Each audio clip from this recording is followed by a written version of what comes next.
کھڑکی کے پاس کھڑی تھی۔ شام ڈھل چکی تھی لیکن اس کے دل کی بے چینی کم نہیں ہو رہی تھی۔ فون ہاتھ میں تھا، ایک اور نوٹیفیکیشن، ویڈنگ انویٹیشن۔ اس دفعہ اس کی وہ کزن جو اس سے چھوٹی تھی۔ یاسمین نے فون سائلنٹ پر رکھ دیا اور ہلکی سی آواز میں کہا، یا اللہ، میری باری کب؟ اس سوال کے ساتھ ہی جلن، اداسی اور تھکان ایک ساتھ دل میں اتر آئیں۔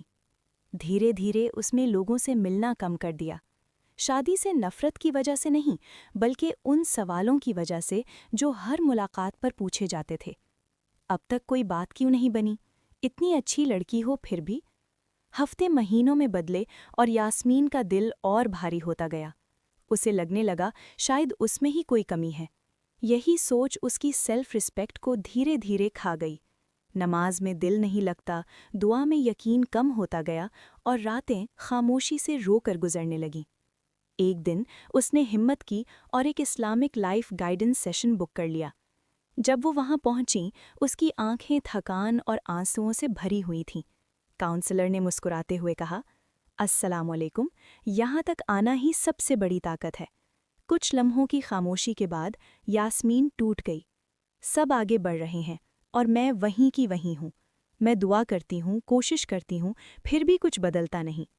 کاؤنسلر نے سکون سے سنا اور پھر پوچھا، تمہیں پتہ ہے قرآن ڈیلیز کے بارے میں کیا سکھاتا ہے؟ پھر انہوں نے آیت پڑھی، ہو سکتا ہے تم کسی چیز کو ناپسند کرو اور وہ تمہارے لیے بہتر ہو، اور ہو سکتا ہے تم کسی چیز کو پسند کرو اور وہ تمہارے لیے نقصان ہو۔ اللہ جانتا ہے، تم نہیں جانتے۔ انہوں نے کہا، ڈیلے کا مطلب انکار نہیں ہوتا۔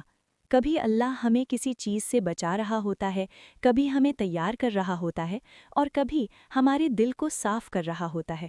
مگر شیطان اسی انتظار میں ذہن میں وسوسے ڈال دیتا ہے، تم پیچھے رہ گئی ہو، باقی سب بہتر ہیں، تم انوردی ہو۔ یہی وسوسے جلن کو جنم دیتے ہیں اور جلن دل کو زہر بنا دیتی ہے۔ نبی صلی اللہ علیہ وسلم نے فرمایا، حسد سے بچو، کیونکہ یہ نیکیوں کو ایسے کھا جاتا ہے جیسے آگ لکڑی کو۔ کاؤنسلر نے کہا، تمہاری ذمہ داری ہے کوشش اور دعا۔ ٹائمنگ سیٹ کرنا اللہ کا کام ہے۔ ہر انسان کا نکاح پہلے سے لکھا ہوتا ہے اور وہ ہوتا ہے بالکل صحیح وقت پر، بالکل صحیح انسان کے ساتھ۔ جب بھی کسی کی شادی دیکھ کر دل بھاری ہو، فوراً اس کے لیے دعا کرو، شکر کی عادت بناؤ اور خود کو یاد دلاؤ کہ اللہ دیر نہیں کرتا، صرف بہتر کرتا ہے۔ اگلے کچھ ہفتوں میں یاسمین بدلنے لگی۔ وہ جلن کو دبانے کے بجائے لکھنے لگی، دعا کو صرف آنسوؤں سے نہیں یقین سے مانگنے لگی، اور انتظار کو توکل میں بدلنے لگی۔ جلن پوری طرح ختم نہیں ہوئی، مگر دل ہلکا ہونے لگا۔ ایک دن اس نے مسکراتے ہوئے کہا، یا اللہ، اب میں صرف بہتر مانگوں گی۔ شادی کا ڈیلے ہونا سزا نہیں ہوتا، یہ ایک روحانی انتظار ہوتا ہے، جہاں اللہ آپ کو صرف کسی رشتے کے لیے نہیں بلکہ آپ کے بہتر ورژن کے لیے تیار کرتا ہے۔ ہیلنگ وہاں سے شروع ہوتی ہے جہاں ہم جلن کو دعا سے، مقابلہ کو شکر سے اور ڈر کو توکل سے بدل دیتے ہیں۔ یاد رکھیں، جس چیز کا آپ انتظار کر رہی ہیں وہ بھی آپ کو پانے کے لیے اپنے صحیح وقت کا انتظار کر رہی ہے۔